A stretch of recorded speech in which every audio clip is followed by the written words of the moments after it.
Badan Nasional Penanggulangan Bencana, BNPB, terus memperbarui data korban terdampak banjir Sumatera, khususnya di 3 wilayah, yakni Aceh, Sumatera Utara, Sumut, dan Sumatera Barat, Sumbar.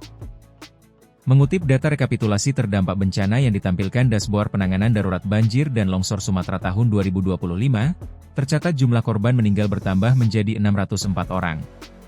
Data ini dikutip pada Senin, 1 Desember 2025, pukul 21 waktu Indonesia Barat. Berdasarkan data BNPB tersebut, sebanyak 464 orang masih belum diketahui keberadaannya alias masih hilang, lalu sekitar 2.600 orang mengalami luka-luka.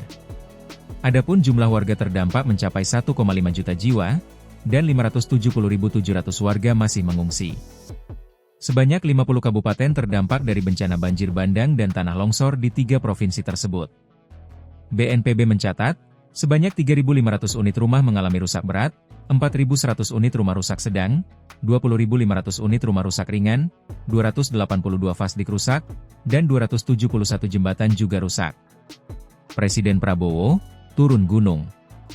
Presiden Prabowo Subianto pada hari ini, Senin, 1 Desember 2025, akhirnya turun gunung, meninjau langsung kondisi pengungsi dan 3 wilayah terdampak banjir bandang dan tanah longsor. Pada kunjungan pertama, Presiden Prabowo terbang ke Tapanuli Tengah, Sumatera Utara, Sumut. Prabowo mengungkapkan beberapa hasil temuan kabar baik dari lokasi bencana. Salah satu masalah adalah penyaluran bahan bakar minyak, BBM, yang masih belum bisa masuk ke beberapa daerah. Menurut Prabowo, saat ini tengah diupayakan agar BBM bisa segera masuk ke desa terisolasi. Ini pun akan dilakukan ke aliran listrik yang terputus. Ia menegaskan listrik akan segera dihidupkan dalam waktu dekat. Selanjutnya, Prabowo terbang mengunjungi pengungsi di kota Kutacane, Aceh Tenggara, Aceh. Dalam tinjauannya, dia berjanji akan segera melakukan perbaikan beberapa infrastruktur esensial yang saat ini rusak karena bencana banjir.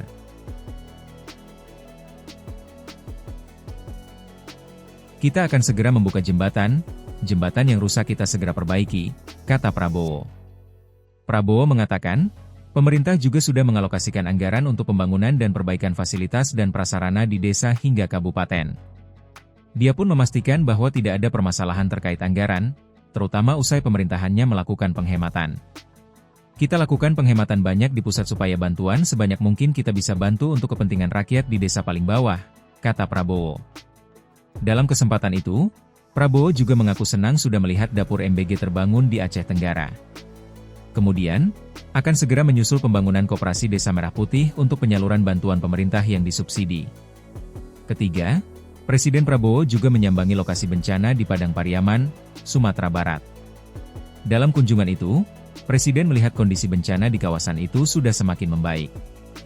Menurutnya, jumlah bantuan juga sudah banyak yang sampai di titik bencana. Begitu juga dengan aliran listrik di Sumatera Barat sudah terhubung di semua daerah. Selain itu, menurutnya aliran air bersih juga sedang dibenahi oleh pemerintah. Begitu juga dengan jembatan dan jalan yang dibentuk sudah diperbaiki. Prabowo juga berjanji akan memperbaiki semua rumah-rumah yang rusak akibat banjir. Di sisi lain, Prabowo juga bercerita bahwa di Sumatera Utara dan Aceh, masih banyak kabupaten yang sulit untuk mendapatkan bantuan.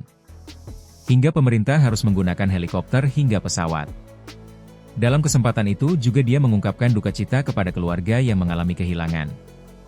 Namun dia memastikan pemerintah akan hadir dan tidak akan membiarkan rakyat beban bencana sendiri.